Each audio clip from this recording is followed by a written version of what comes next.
So, ang sasagutin po natin dito ay yung tanong na at yung concern tungkol sa pagpapakamatay. No? That is never, committing suicide is never the answer. No? Bakit po? Dahil una, pinagkalooban ka ng biyaya ng buhay ng Diyos. Hindi mo hiningi pero pinagkaloob sa iyo. So, the least that you could do is to live a good life despite of anything that is happening in your life or in your situation now, no? Hindi mo man gusto, subukan mo, no? Magsumikap na mabuhay na masaya, mabuhay na mabuti bilang balikganti natin sa Diyos. But secondly, pag tayo po ay nakakaisip na magpakamatay, it's good, no, that you have expressed your feelings, no? Kamukha po 'yan, sinulat nyo, pinadala nyo dito, no, mabuti at maganda, no? Kasi po pag kinimkim nyo 'yan, pag tinago nyo, no, 'yan ay lalong bibigat. At anuman ang tinatago natin, kamukha po sa pagtatago natin ng pagkain sa rep, o kaya naman, no, sa ating mga cabinet, masisira at masisira. At yan po ay maaamoy, ba? At makakaapekto. So, ganyan din nang nangyayari. Kaya nga maganda po, no, na kung gusto nyo, mag-message pa rin kayo kung ano yung inyong nararamdaman o mas mabuti, isulat nyo po ang inyong nararamdaman. Much better, pagkatapos mong sinulat, ipagdasal mo din sa Diyos, no? Susunod po, kung tayo ay nalulungkot, tingnan din natin kung tayo ba ay talagang depressed, no? Meron pong feeling na depressed, meron talagang kalagayan na depressed. So magkaiba po 'yon, no? Yung feeling na depressed, lahat tayo nararamdaman po natin 'yan. Pero yung talagang depression physically, nangangailangan po ng professional help, no? So, sabi po ng Panginoon din natin, no, in Matthew 9 verse 12, no, healthy people do not need a physician but those who are ill do. Kaya nga ang talagang depression, yung lungkot, no, na hindi ma-explain, meron pong nangyayari sa loob ng ating pangangatawan, kalusugan. So, seek professional help. But as you feel this, no, yung lungkot, no, the unfortunate events that are happening, yung mga bagay na nangyayari pero hindi mo inaasahan, dumating sa iyo, no, na ayaw mo, palagi nating tandaan that God cares for us, no? Mahal na mahal tayo ng Diyos. 'Di ba? Mababasa din po natin yan sa Biblia na ang Diyos hindi niya hinahayaan na mamatay ang mga ibon. Kayo pa kaya, no? Na tao na nilang niya. Hindi hinahayaan ng Diyos na bumagsak ang mga ibon na lumilipad. Kayo pa kaya na tao na ginawa niya. Kaya nga, yan po yung palagi nating tandaan. When we feel we are worthless, wala akong kwenta, wala nang mabuti na nangyayari sa aking buhay, tandaan mo, mahal na mahal ka ng Diyos, no? Hindi ibig sabihin pag ikaw ay dumaraan sa pagsubok na hindi ka mahal ng Diyos. Bakit masasabi po ba yan ng isang estudyante pag siya'y nahihirapan sa kanyang exam? No? Sasabihin, hindi ako mahal ng magulang ko, pinapabayaan ako na maghihirap sa exam. Hindi ako mahal nila ma'am, no? Ni sir. That's absurd, hindi po ba? Katuwa-tuwa ang ganyang pananalita, ang ganyang kaisipan, no? Hindi ibig sabihin pag ikaw ay naghihirap na hindi ka mahal, no, ng iyong magulang, no, ng mga tao na tumutulong sa iyo, lalong-lalo na ang Diyos. So, in your sadness, in your sorrow, in your depression, remember, God loves you. Susunod, kailangan din po na huwag tumigil sa pagdarasal. Kumapit tayo, no, sa Diyos. Kung hindi mo makapitan, no, ang iyong asawa, maasahan siya dahil doon bababae siya. Kung hindi mo maasahan din yung mga kapatid dahil meron din silang mga sariling problema. Wala kang kaibigan ngayon, no? Nandiyan ang Diyos. Basta't kailangan mo lang na tumahimik at makinig. Yan yung problema sa atin eh. Palagi tayo nagsasalita, nakakalimutan nating makinig. Tayo naman yung makinig para maramdaman natin ang suporta at tulong ng Diyos. At susunod po, kailangan din nating unawain, kailangan din nating magsumikap na maging masaya. No? Sabi nga, pain is optional, pain is mandatory, but suffering is optional. Hindi mo maiiwasan na ikaw ay masaktan dito sa mundo. Pero yung pagpili kung paano mo dadalhin, bubuhatin yung sakit, sa'yo na yan. Pain is mandatory but suffering is optional. So do something that you enjoy. Okay, wala po tayong magagawa sa inyong asawa eh. Hindi naman kasalanan din ng bata, no? Na siya ay bigla lumabas dito sa mundo. Hindi naman niya pinili ng aking ama ay may ibang asawa, di ba? No? Kaya nga, kung yun yung pinili ng asawa nyo, bakit hindi ka pumili ng mga pwede mong magagawa na mabuti na makakapagbigay sa iyo ng tuwa at saya, no? Yung mga ibang ginagawa nila, Father, ng babae yung asawa ko. Ako din, maglalalaki, no? Para magantihan ko siya. No, no? You're just, again, hurting yourself, no? Kailangan maghanap ka ng bagay na pag ginawa mo, hindi ka lang natutuwa, pero pinupuno ka. Ang tawag po doon is fulfillment. Makabuluhan, no? Makahulugan. Nagbibigay sa iyo hindi lang ng tuwa, pero ng kabutihan, no?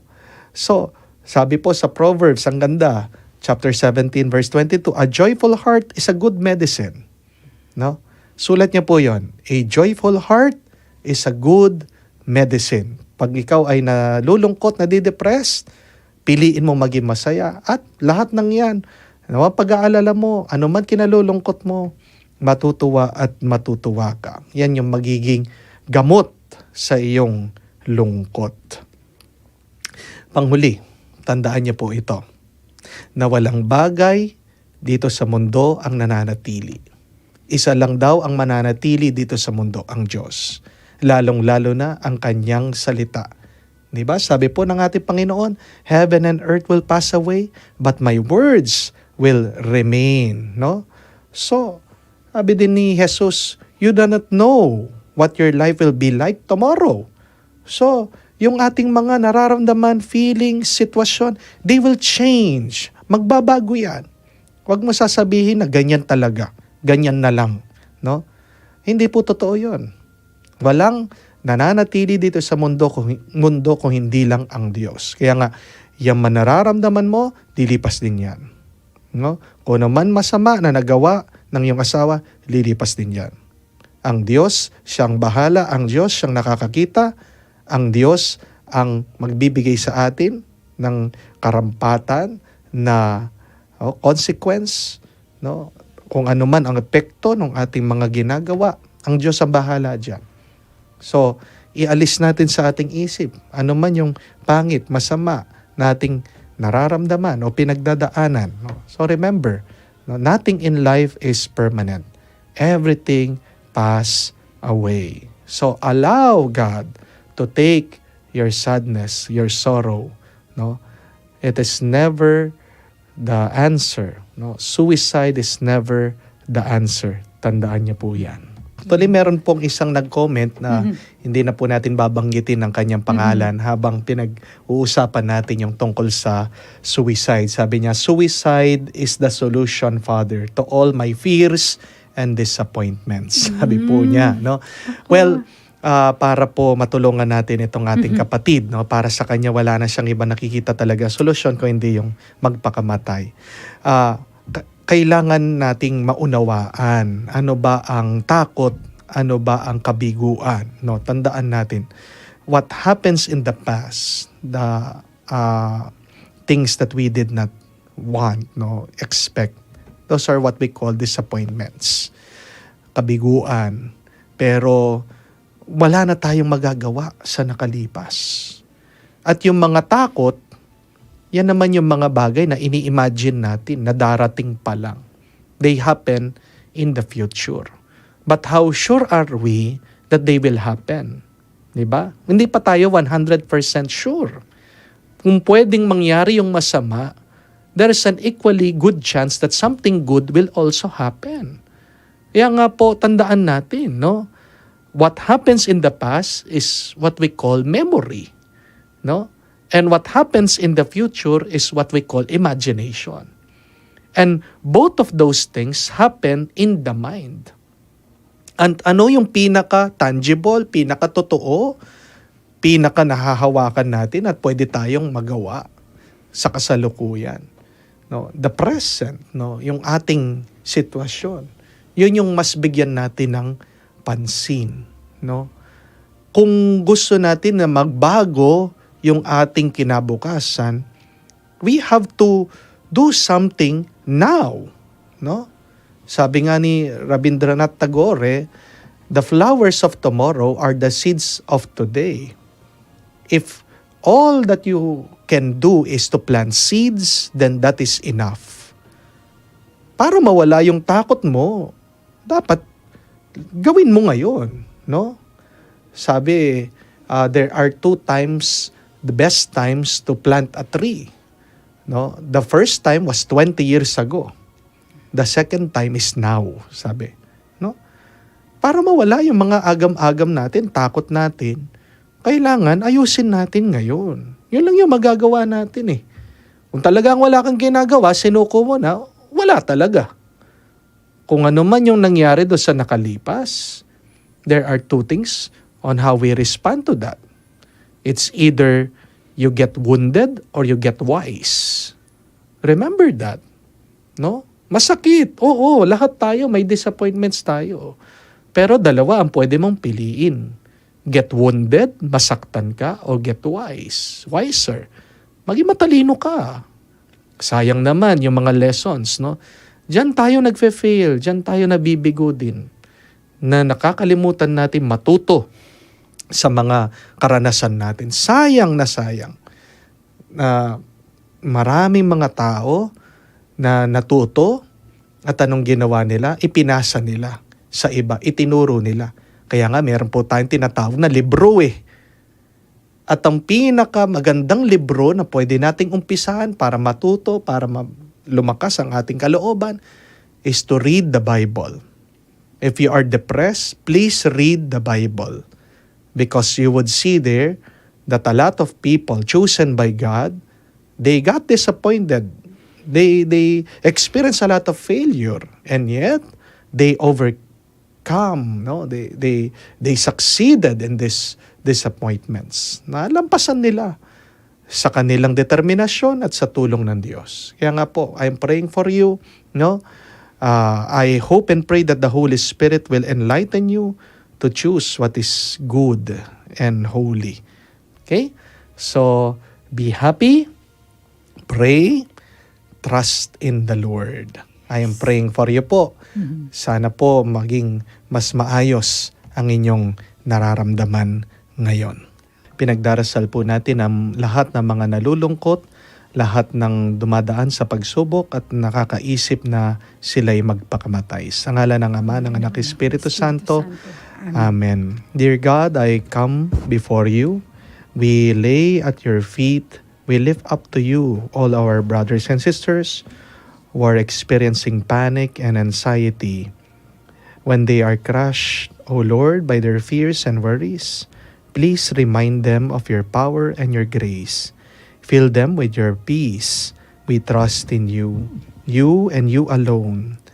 We know that we cannot beat our problems on our own, but we know that you are there, O Lord, and you have already paid the ultimate price to carry our burdens.